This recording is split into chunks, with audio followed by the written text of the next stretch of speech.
Jonathan John Davies adjusted his expensive watch as he exited the corporate building bearing his name. The sky threatened an imminent storm, but that didn't deter his plans. He needed to walk, to get away from the suffocating atmosphere of meetings and numbers that had consumed his day. Behind him, he left an empire built with determination and ruthlessness, qualities that many mistook for cruelty. The streets of the financial district, normally teeming with people, were beginning to empty as the threat of rain loomed.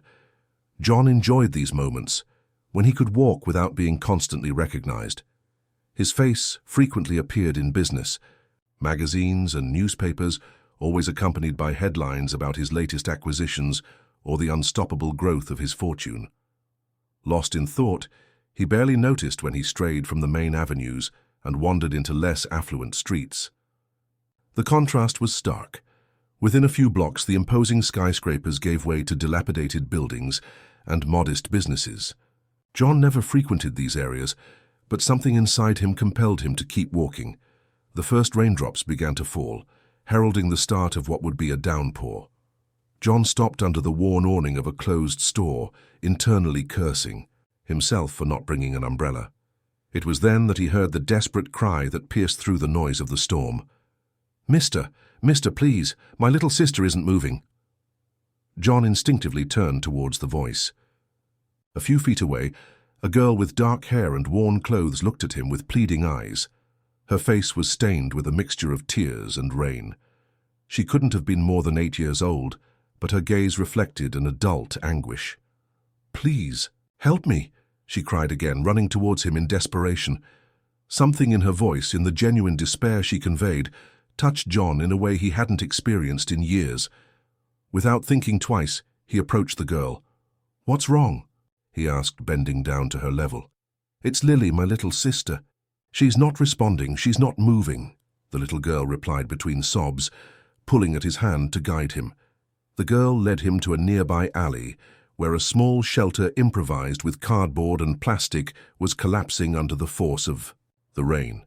Inside, partially protected from the downpour, lay an even smaller girl looking so fragile that she seemed to be fading away among the threadbare blankets that covered her. John knelt beside the little girl, not caring that his Italian suit, which cost more than what many families earned in a month, was getting soaked and stained with the mud of the alley. The younger girl had her eyes closed, and her breathing was barely perceptible. "What's your name?" he asked the older sister while examining the little one. "Gabriella," she answered with a trembling voice, "but everyone calls me Gabby." "Okay, Gabby, I'm John. How long has your sister been like this?" "Since this morning. She has a high fever and doesn't want to eat. I tried to ask for help, but no one would stop," the girl explained, wiping away her tears with the back of her hand. John touched little Lily's forehead and confirmed the high fever. His instinct told him that she needed urgent medical attention. Without hesitation, he picked up the girl in his arms, surprised by how light she was. "Come on, Gabby, we're taking your sister to a hospital," he said firmly. "We don't have any money," Gabby murmured, with her head bowed. "I'll take care of that." John walked out of the alley with Lily in his arms and Gabby following closely behind. The rain was falling hard, but he could only think about getting help quickly. He took out his cell phone and called his driver, giving him precise instructions on where to pick them up. In a matter of minutes, a luxurious black car stopped in front of them. The driver, visibly surprised by the scene, opened the back door without asking questions. John carefully placed Lily in the seat and helped Gabby get in. "To Central Hospital, quickly," he ordered, as he settled in next to the girls. During the ride, John watched the sisters. Gabby wouldn't let go of Lily's hand, whispering words of encouragement to her. In her eyes, despite the fear, there was a determination that seemed familiar. It was the same look he saw in the mirror every morning, the one that reflected the will to keep going despite the circumstances. The sisters' story began to unfold between John's cautious questions and Gabby's halting answers. Their mother had passed away months ago. Since then, they had been living on the streets, surviving on what little Gabby could get by begging on street corners or doing odd jobs. "And their father?" John asked. "He abandoned us when Lily was born," Gabby replied with a heartbreaking maturity. "Mum said he couldn't handle the responsibility." Those words caused a pang in John's chest. For a moment, his mind traveled to the past, to memories he had buried deep down. He saw himself, much younger, facing a similar decision. The image of a young woman with eyes full of tears briefly haunted him. The car stopped in front of the emergency entrance of the hospital. John got out first, carrying Lily again, while Gabby followed closely behind. Upon entering, the scene immediately drew attention. It wasn't common to see a man dressed in an elegant suit, though now soaked and stained, carrying a girl who was evidently poor and accompanied by another little one in similar conditions. "This child needs urgent medical attention," John declared with the same authority he used in his business meetings. The medical staff acted quickly. In a matter of minutes, Lily was placed on a stretcher and taken to be treated. Gabby tried to follow her, but a nurse gently stopped her. "Let the doctors examine her first, little one. You can see her soon," she assured her. While they waited, John filled out the admission forms. When he got to the space for the responsible party's information, he didn't hesitate to write his name. He provided his credit card to cover all expenses and left clear instructions. The girl should receive the best possible care without skimping on resources. An hour later, a doctor approached them. His face showed a mixture of concern and relief. "The little one is stable now. She has pneumonia and is severely malnourished, but you got here just in time. One more day without medical attention, and the situation would have been much more serious." Gabby, who had remained silent, huddled in one of the uncomfortable chairs. In the waiting room, looked up with hope. "Can I see her?" she asked in a weak voice. The doctor nodded. "Just a few minutes. She needs to rest." As Gabby followed a nurse, the doctor turned to John with a serious expression. "Mr. Davies, there's something else I need to mention. We've noticed marks on both girls' bodies. Some are consistent with living on the streets, but others—" He paused as if searching for the right words. "Seem to indicate they've suffered abuse." John felt a cold anger spread through his body. "What kind of abuse?" "It's difficult to determine exactly, but there are old scars. Social services. We'll have to intervene. Are you a relative?" "No," John replied, feeling the question put him in an awkward position. "I just found them on the street. The little one was in bad shape and I decided to help." The doctor nodded, assessing the situation. "I understand. Still, you'll have to speak with social services. They'll determine what happens to the girls once the little one is discharged." The doctor's words echoed in John's mind. Social services, orphanages, foster families. He knew what that meant. The sisters would likely be separated, sent to different homes or institutions. The idea provoked an inexplicable unease in him. When Gabby returned, her eyes showed obvious relief. She sat next to John, and for the first time since he met her, he saw her smile slightly. Lily opened her eyes. "She recognized me," she said in a tone that mixed pride and relief. John tried to return the smile, but his mind was occupied processing what he had just discovered and the decisions he would have to make. "Gabby," he began, choosing his words carefully, "the doctors say Lily will be okay, but she'll need to stay in the hospital for a few days." The girl nodded as if she already expected the news. "The problem is where you'll stay in the meantime, and what will happen afterwards." Gabby's eyes darkened with understanding. It wasn't the first time she had faced this kind of conversation. "They're going to take us to a foster home, right? They're going to separate us." The resignation in her voice hit John harder than he expected. It brought back memories of his own childhood, of moments he had tried to forget. Suddenly, he found himself making a decision he never would have imagined that morning when he left his office.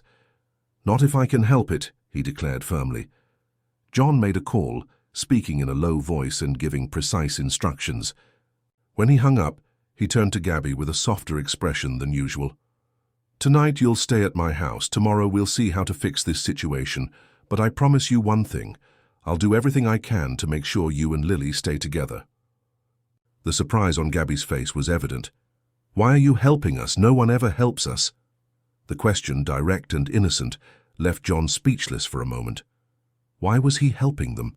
What had prompted him to get so involved when normally he would have delegated this type of situation with a donation and gone on his way? "Sometimes," he finally replied, "people do the right thing simply because it's the right thing to do. But deep down, John knew there was something more. Something he wasn't ready to admit, not even to himself. A secret buried many years ago, a guilt he had never managed to atone for. As they left the hospital with Gabby holding his hand tightly, John felt like he was on the edge of a precipice, about to embark on a journey that would change his life forever. What began as a chance encounter on a rainy afternoon would soon reveal deeper connections and painful truths that he had kept hidden for too long. The rain had stopped, but the sky was still covered in clouds, like a foreshadowing of the emotional storms that were to come. John's mansion stood imposing at the end of an exclusive street, surrounded by impeccable gardens and protected by a state-of-the-art security system. As the car passed through the wrought iron gates, Gabby pressed her face against the window, her eyes wide with amazement. "You live here?" she asked, unable to hide her surprise. John nodded distractedly. For him, the place had long ceased to be impressive. It was simply the empty space he returned to every night, too big for a single man, too quiet to feel like a home. "I'll show you where you'll be sleeping," he said as the car stopped in front of the main entrance. Isabel, the housekeeper who had been in John's service for years, greeted them at the door. Her normally imperturbable expression changed for a moment upon seeing little Gabby, but she quickly regained her professional composure. "Isabel, this is Gabriella," John introduced. "She'll be staying with us. Please prepare the guest room.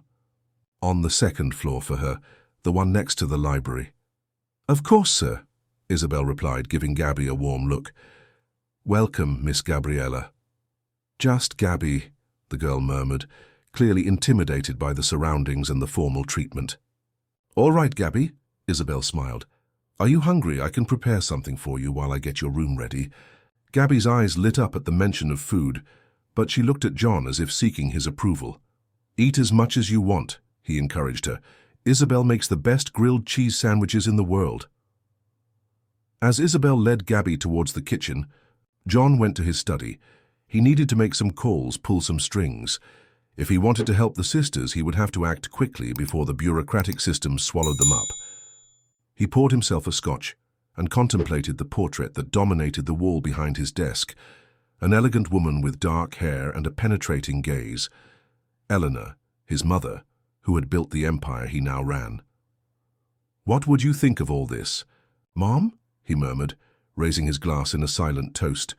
John spent the next few hours making calls, to his lawyer, to contacts in social services, even to a judge with whom he shared membership at the golf club.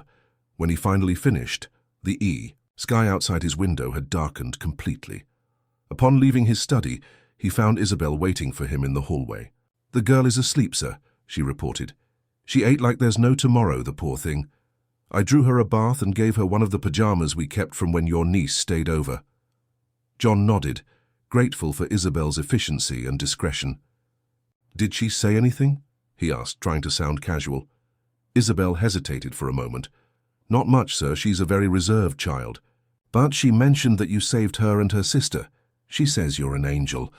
John couldn't help a bitter smile. If Gabby knew the truth, she probably wouldn't consider him an angel. He hadn't considered himself worthy of redemption for a long time. "Isabel, there will be changes in the coming days," he announced.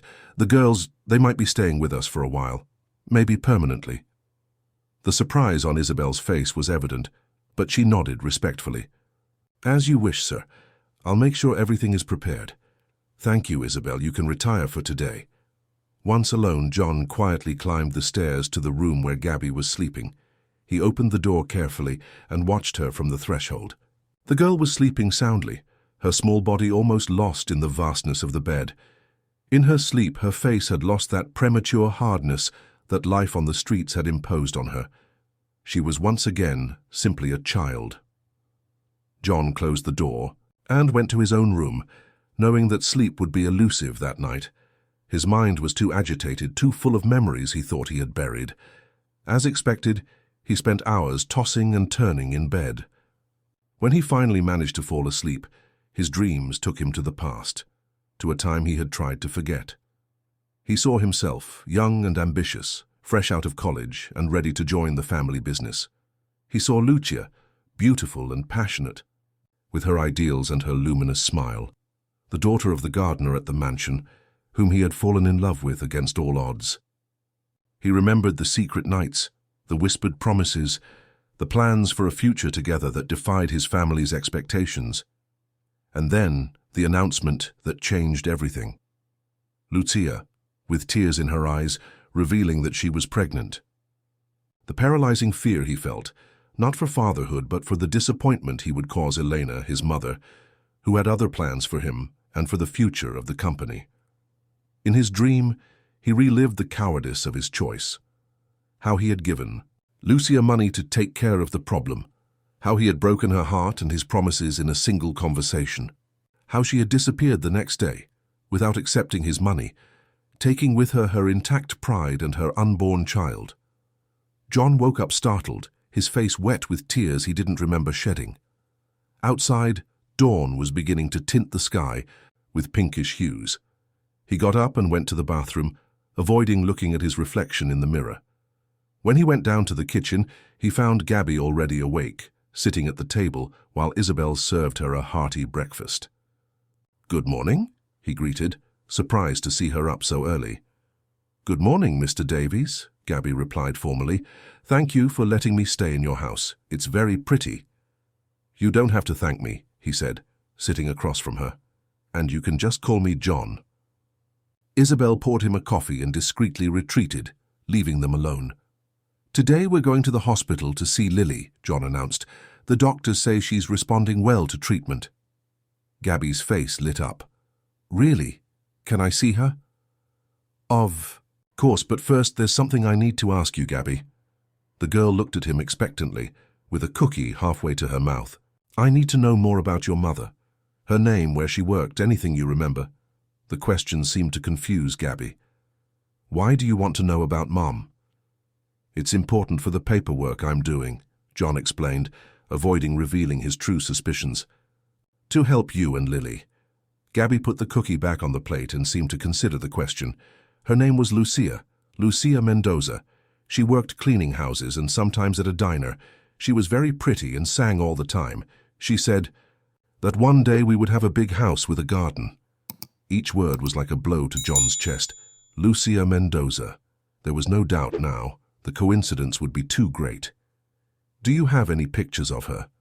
he asked, trying to maintain his composure. Gabby sadly shook her head. "We lost them when we got kicked out of the last apartment, but Lily looks a lot like her. She has her same eyes." John nodded, processing the information. If his suspicions were correct, if Lucia hadn't taken care of the problem as he had cowardly suggested, if she had gone through with the pregnancy, that would mean that Gabby could be his daughter. And Lily, perhaps the daughter of another man who had also abandoned her, would be his half-sister. "Did you ever meet your father?" he asked, almost fearing the answer. "No," Gabby replied without apparent emotion. "Mom didn't talk much about him. She just said he was an important man who had loved her once, but couldn't stay with her." The words stabbed into John like knives. An important man. That's how Lucia would have described the son of Elena Davies, heir to the largest real estate empire in the country. "Would you like to meet him someday? Your father?" he asked, his heart beating so loudly that he feared Gabby could hear it. The girl shrugged. "I don't know. He never looked for us. I guess he doesn't care about us." "Maybe he didn't know about you," John suggested. "Maybe if he had known, things would have been different." Gabby looked at him with that ancient wisdom that only children who have suffered possess. Adults always say that if they had known, they would have acted differently. But in the end, everyone leaves. The statement, so simple and devastating, left John speechless. The silence stretched between them, broken only by the ticking of the wall clock. "Let's go see Lily," he said finally, unable to continue the conversation without revealing emotions he wasn't ready to show. During the ride to the hospital, John watched Gabby in the rearview mirror. He looked for something of Lucia in her features, something of himself. The determined jawline, perhaps, the way she frowned when she concentrated, or was it just his imagination fueled by guilt and hope? At the hospital, Lily was noticeably better.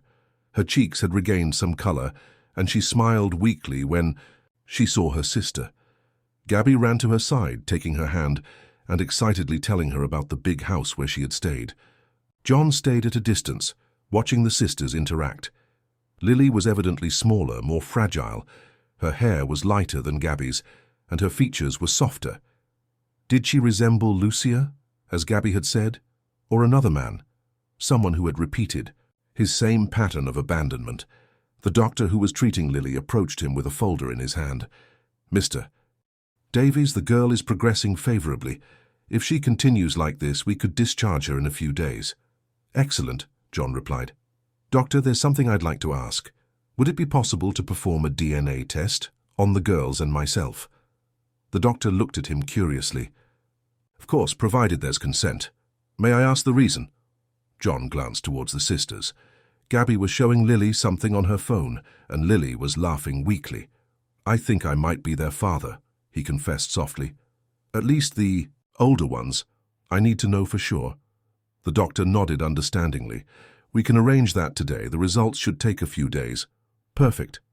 And I'd like absolute discretion in this matter." "Of course, Mr. Davies."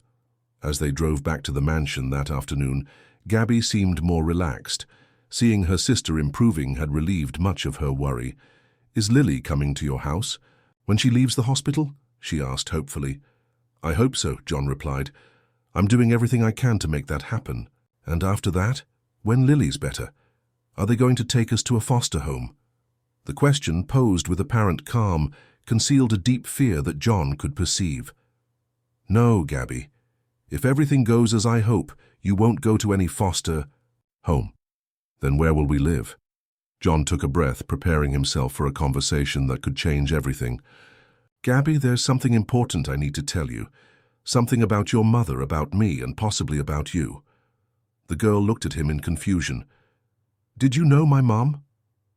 "Yes," John admitted, feeling a weight of years beginning to lighten in his chest. "I knew her a long time ago, and I think I might be your father." Gabby's eyes widened, a mixture of shock, disbelief, and something more complex that John couldn't decipher. "My father?" she repeated, as if the words were in a foreign language. "It's just a possibility," he clarified quickly. "I've requested DNA tests to confirm it. But the details you've given me about your mother, the timing, it all matches up." Gabby remained silent, processing the information. John expected an explosion of emotions: joy, anger, confusion. Instead, the girl simply asked, "Why did you leave us?" The question, direct and unadorned, struck John with the full force of his past cowardice. "It was the worst mistake of my life," he admitted, his voice breaking for the first time. "I was young, I was scared, and I was a coward. I gave your mother money to terminate the pregnancy. She left, and I never knew that she had gone through with it, that you had been born. I never knew you existed until now." Gabby absorbed his words with a calm that was more painful than any accusation. "Mom always said our father would have loved us if he had known us."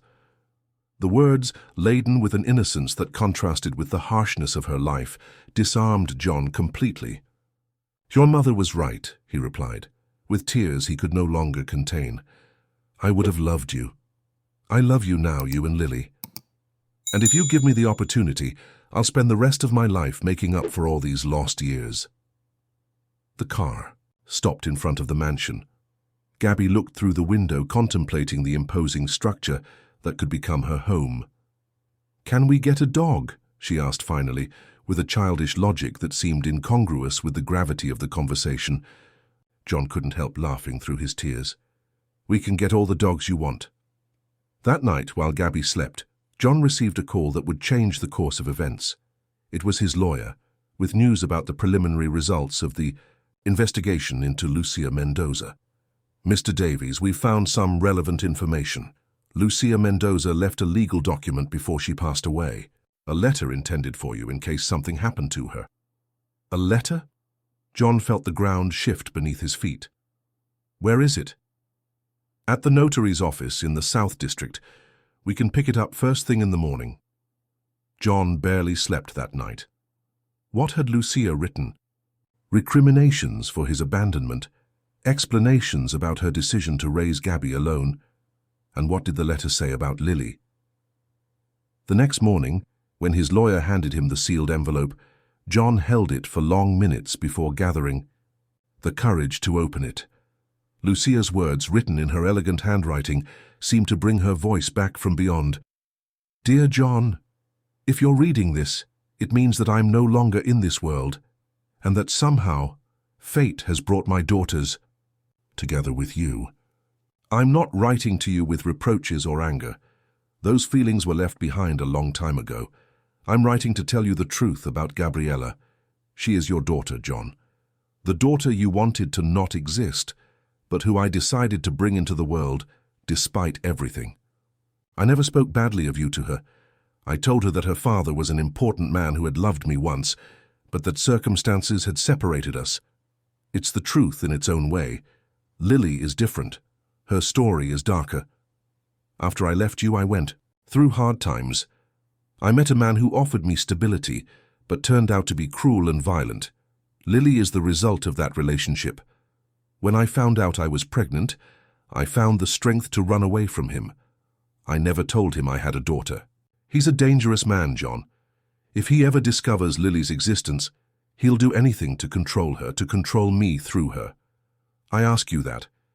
If fate has put my daughters in your path, protect them, especially Lily. Her father, Javier Montalvo, has influence and dangerous connections, but you were always stronger, smarter. I don't ask you to love them as I loved them. I only ask you to keep them safe, to give them the opportunity that I couldn't give them, with the love that I never stopped feeling. Lucia. John dropped the letter on the desk, overwhelmed by the revelations. Gabriella was his daughter, as he had suspected, but Lily's story was more complicated, more dangerous than he could have imagined. Javier Montalvo. The name resonated with a sinister echo. He knew him, not personally, but by reputation. A businessman with connections in the criminal underworld, embroiled in scandals but always slipping through the cracks, thanks to his influence. John realized that the situation was more complex than he had anticipated. It wasn't just about acknowledging his daughter and providing her with a home. It was about protecting both girls from a dangerous man who could claim Lily at any moment. With renewed determination, John locked the letter in his safe. The path ahead was full of obstacles, but now he had a clear purpose. He would protect Gabby and Lily with all the power and resources at his disposal. The phone rang, interrupting his thoughts. It was from the hospital. Lily had had a relapse during the night and her condition was critical. The guilt and fear he had felt during the last few hours paled in comparison to the urgency of the situation. Gabby, his daughter, could lose her sister, and he, who was just beginning to understand what it meant to be a father, could lose the opportunity to prove that he had changed, that he was no longer the cowardly young man who had abandoned Lucia. As he rushed to Gabby's room to give her the news, John knew that the next few hours would be crucial, not only for Lily's health, but for the future of this strange family that fate had brought together in the most unexpected way. The hospital vibrated with frenetic activity when John and Gabby arrived. Doctors and nurses rushed through the hallways, and the sound of monitors and alarms created an atmosphere of urgency that made John's heart race even faster. "Where's my sister?" Gabby asked, her voice tinged with panic. "What happened to Lily?" John took her hand firmly, trying to convey a calm he didn't feel himself. "Let's find out." In the pediatric intensive care unit, they found Lily's doctor. His face reflected concern, but also determination. The pneumonia caused a complication. Her lungs weren't as recovered as we thought, and she suffered a partial collapse, he explained. "We've stabilized her, but the next few hours will be critical." Gabby clung to John's hand tightly. He could feel the trembling in her small body, the fear that was overwhelming her. "Can we see her?" John asked. The doctor nodded. "Just for a few minutes, she's sedated." The image of Lily connected to multiple machines with a breathing tube in her throat was devastating. She seemed even smaller and more fragile, surrounded by all that medical technology. "Lily," Gabby whispered, cautiously approaching the bed. "It's me, Gabby. You have to wake up, okay? Now we have a big house like Mom always wanted, and we can have dogs. Lots of dogs." John watched the scene with a lump in his throat.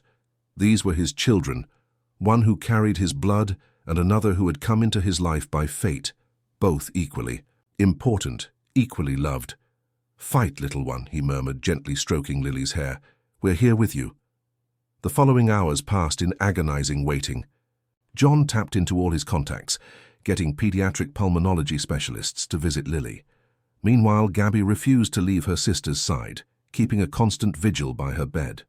During that endless night, John received a call that further complicated the situation. It was his lawyer. "Mr. Davies, we have a problem. Javier Montalvo has shown up.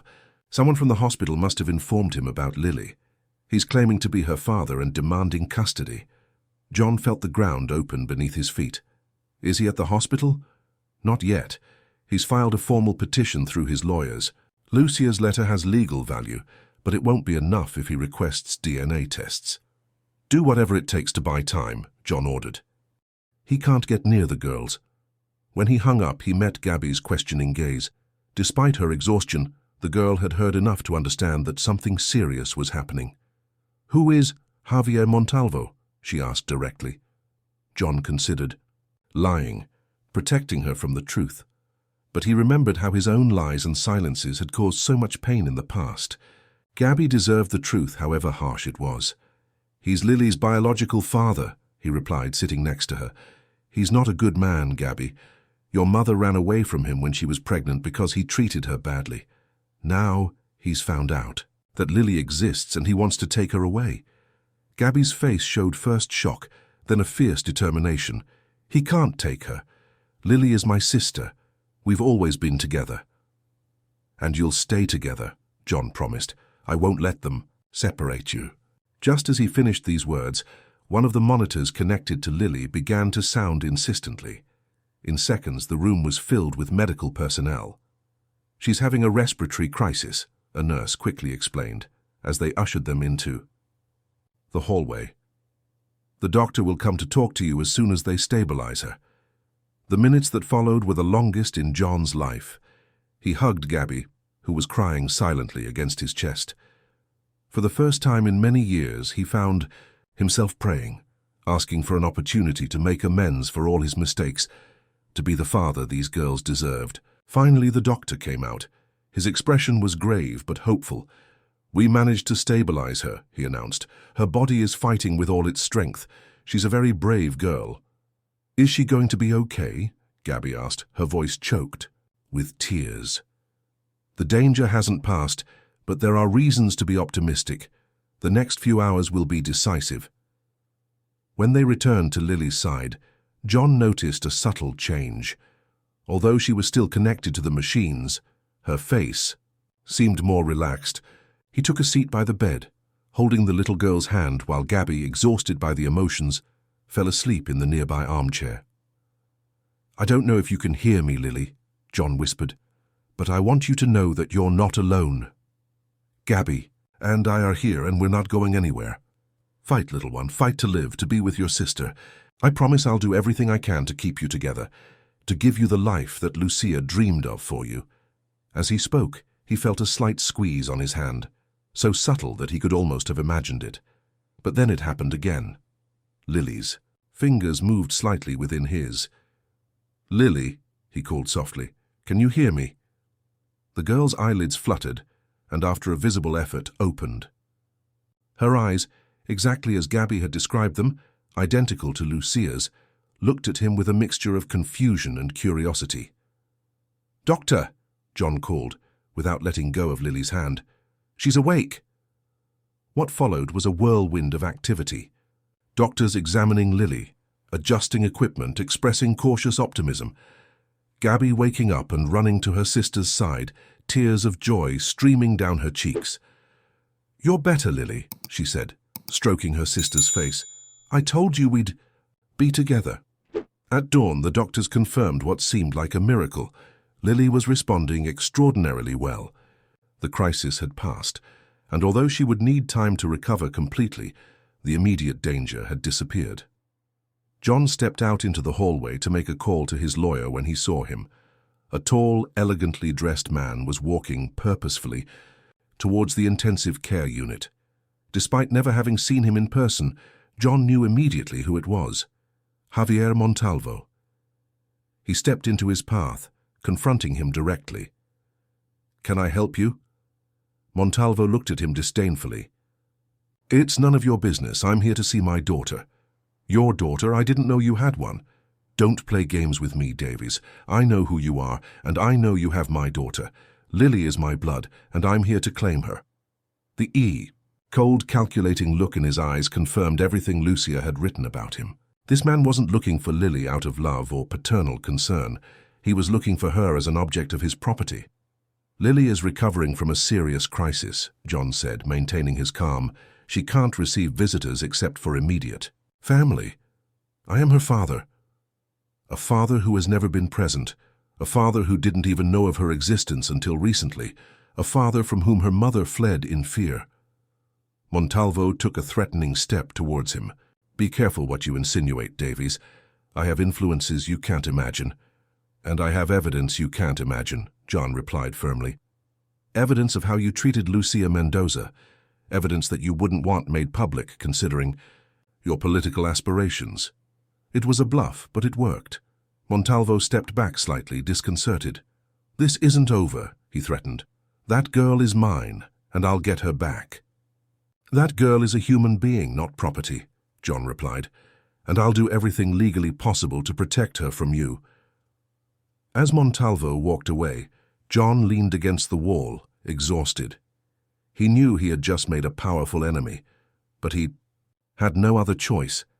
He couldn't allow Montalvo to get near Lily, to separate the sisters. Returning to the room, he found Gabby talking softly to Lily, who, although still weak, was awake and attentive.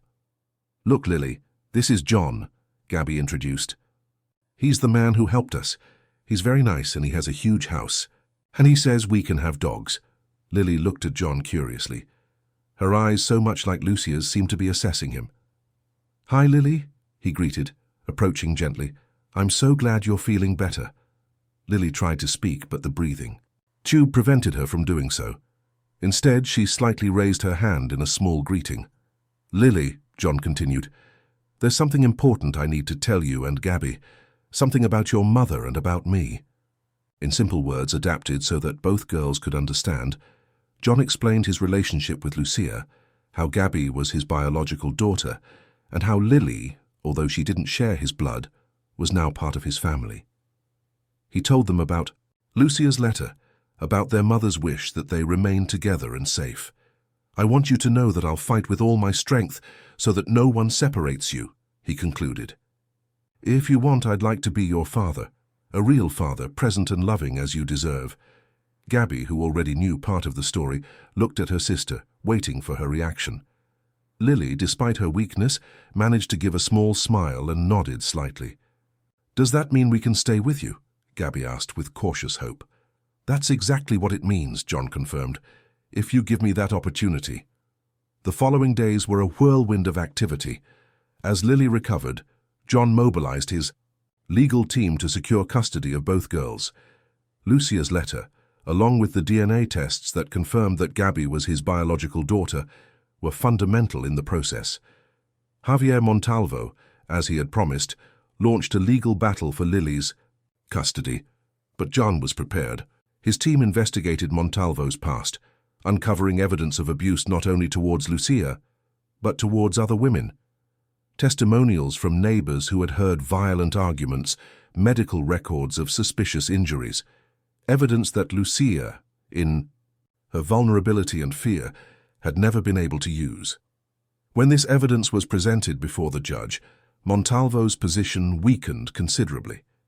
His lawyer proposed a settlement. He would renounce his parental rights in exchange for the evidence not being made public. "Should I accept?" John asked his lawyer. "It's your decision, Mr. Davies. We have a solid case, but trials are unpredictable, and a long process could be traumatic for the girls." John thought of Lily, who was improving every day but was still fragile. He thought of Gabby, who had assumed too many responsibilities for her age. Both deserved peace, stability, an opportunity to simply be children. "I accept the agreement," he finally decided, "but with one condition. I want a total and irrevocable waiver of any rights over Lily.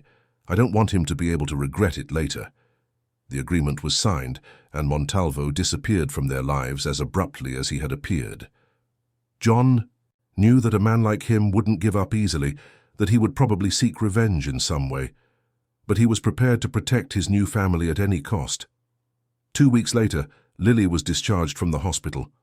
When John's car stopped in front of the mansion, the girl looked out the window in amazement. "Are we going to live here?" she asked, her voice still weak but full of admiration. "Yes, honey," John replied.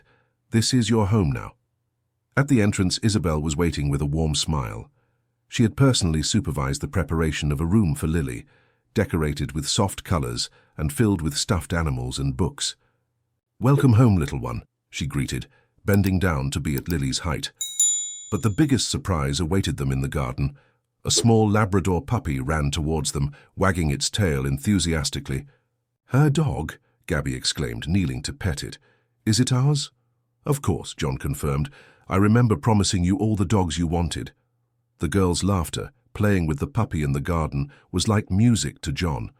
After so long of loneliness and regret, his house finally felt like a home. That night, after putting the girls to bed, John went to his study. He took down the portrait of his mother and contemplated it for a long time. "What would you think of all this, Mum?" he murmured. "You probably would have scolded me for being so cowardly with Lucia, but I think you'd be proud of what I'm doing now." The following months brought significant changes to John's life. For the first time, his professional schedule was adapted to the needs of his daughters, not the other way around.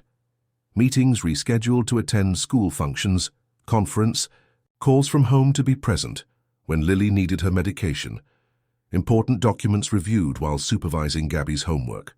The girls, for their part, blossomed in their new environment. Gabby, freed from the burden of being her sister's primary caregiver, rediscovered the joy of simply being a child. Her intelligence and creativity found room to develop, and soon, her teachers were commenting on her extraordinary potential.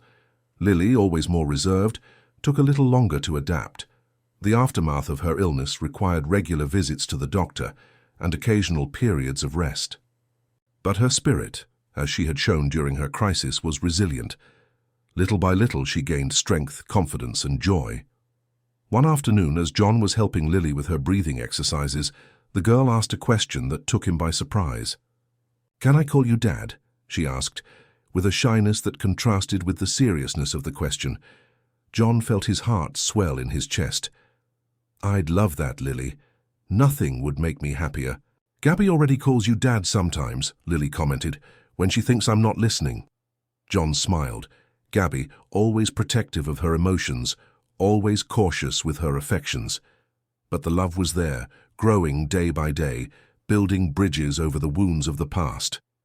The process of formally adopting Lily was finally completed a year after that rainy afternoon, when Gabby had desperately cried out for help. The judge, moved by the evident bond between John and the girls, signed the documents with a benevolent smile. "Congratulations, Mr. Davies. You are now officially the father of 2 daughters." That night, they celebrated with a special dinner prepared by Isabel, who in that year had become a grandmother figure to the girls. The dining room, which had previously been rarely used, now resounded with laughter and conversation. "I propose a toast," John said, raising his glass, "to our family, to Lucia, who brought us together in the most unexpected way, and to you, Gabby and Lily, who have taught me the true meaning of love and courage." "To family," the girls chorused, clinking their juice glasses against John's glass. Later, when the girls were asleep, John sat on the porch, contemplating the starry sky. He thought about the journey he had taken, the mistakes he had made, the second chances he had been given. Gabby's desperate cry on that rainy day had been the beginning of a journey he never would have imagined. A journey of redemption, of discovery, of unconditional love. "Thank you, Lucia," he whispered to the stars. "I'll take care of them, I promise you." And in the stillness of the night, John felt a peace he had never experienced, the peace of a man who had finally found his purpose, his home, his family.